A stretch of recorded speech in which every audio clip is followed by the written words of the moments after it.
సభ్యులు కూడా ఉండొచ్చు, అరెస్ట్ అవుతారేమో, మీరే అవుతారేమో అన్నప్పుడు మాకు కూడా అదే ఏమో లాగానే ఉంటుంది.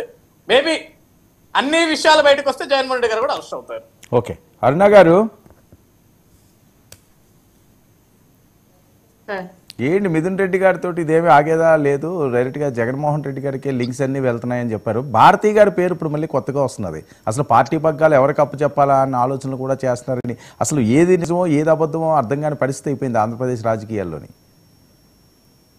సార్, ప్యానల్ లో పెద్దలకి, మీకు వీక్షకులకి నమస్కారం సార్.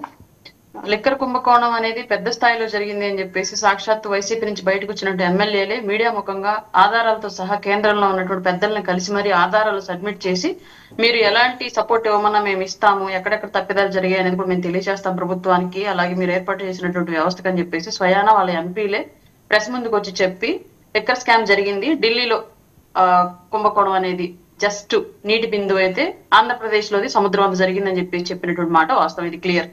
దీనికి సంబంధించి ఆల్రెడీ ప్రభుత్వం సిట్ను ఏర్పాటు చేసి దాని మీద ఆల్రెడీ దర్యాప్తు కొనసాగుతున్నటువంటి విషయం ఇది క్లియర్.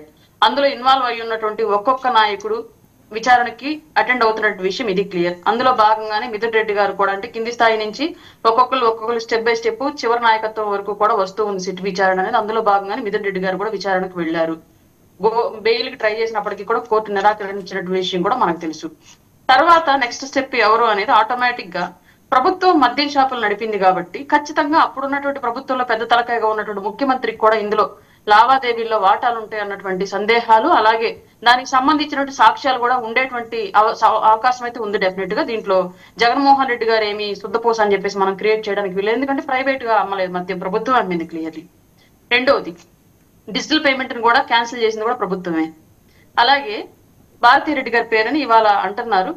సహజంగా ఏంటి అంటే తాడేపల్లి ప్యాలెస్ కి వెళ్లేటువంటి రాజకీయ వ్యవహారాలు ఏవైనా సరే భారతీ రెడ్డి గారు కూడా కనిపించుకుని మాట్లాడతారు అనేది గతంలో మనం విన్నాం కొన్ని సందర్భాల్లో. ఈ లిక్కర్ స్కామ్ కు సంబంధించి ఆర్థిక లావాదేవీల్లో ఆవిడ కూడా ఏమైనా ఉన్నారేమో, అది మనం జస్ట్ ఇప్పటి వరకు ఊహలుగానే ఉన్నాయి. రానున్న రోజుల్లో దర్యాప్తుల్లో బయటపడాల్సిన అంశాలు కాబట్టి వాటి గురించి మనం ముందుగానే ఎవరిని దోషులుగా చెప్పడమో లేదంటే ఇంకొకరు దోషులు కాదని చెప్పేసి నిర్ధారించడం ఇవి కూడా కరెక్ట్ అయినటువంటి పద్ధతులు కాదు ఆల్రెడీ సిటీ విచారణలో ఉన్నప్పుడు. కాబట్టి డెఫినెట్ గా ఈ కేసులో ఎవరున్నా అందరినీ అరెస్ట్ చేస్తేనే ప్రభుత్వం మీద అలాగే విచారణ వ్యవస్థల మీద ఖచ్చితంగా ప్రజలకు నమ్మకం కలిగిద్ది.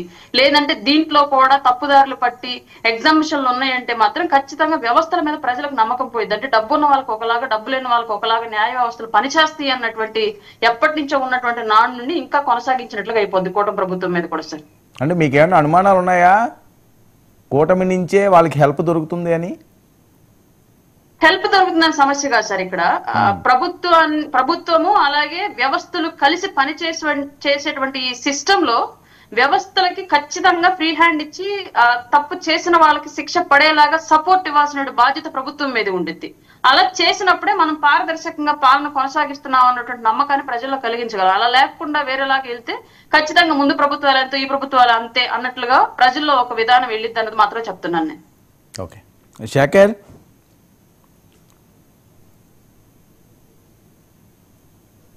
వినిపిస్తుందా? ప్లీజ్ ఒక్కసారి వెంకటేష్ గారిని మాట్లాడుతాం. చిన్న కాల్ వచ్చింది, మాట్లాడుతున్నాం ప్లీజ్. Right, okay. వెంకటేష్ గారు, very good evening. Very good evening అండి. ఏంటండి జగన్మోహన్ రెడ్డి గారు ఆగస్టులో అరెస్ట్ కాబోతున్నారట, ఏదో సెంటిమెంట్లు అని చెప్పి జరుగుతున్న ప్రచారం, గవర్నర్ దగ్గరికి భేటీకి కూడా ఏదో కీలకమైన అంశాలు మాట్లాడుకున్నారట, భారతీ రెడ్డి గారి వైపు కూడా వెళ్తున్నాయట ఈ రూట్స్ అన్నీ కూడాని, ఆమెను కూడా అరెస్ట్ చేసే అవకాశం ఉంటుంది. పార్టీ పగ్గాల అవినాష్ రెడ్డికి అప్పచెప్పబోతున్నారట, వీళ్ళు రాజీనామాలు చేయబోతున్నారట. ఏం జరుగుతుంది ఆంధ్రప్రదేశ్లో? లిక్కర్ స్కామ్ అంత సీరియస్గా ఉందా? వాళ్ళ ఏమీ లేదు అంటారు, పారదర్శకంగా చేసేవంటారు, కానీ వస్తున్న వార్తలు అయితే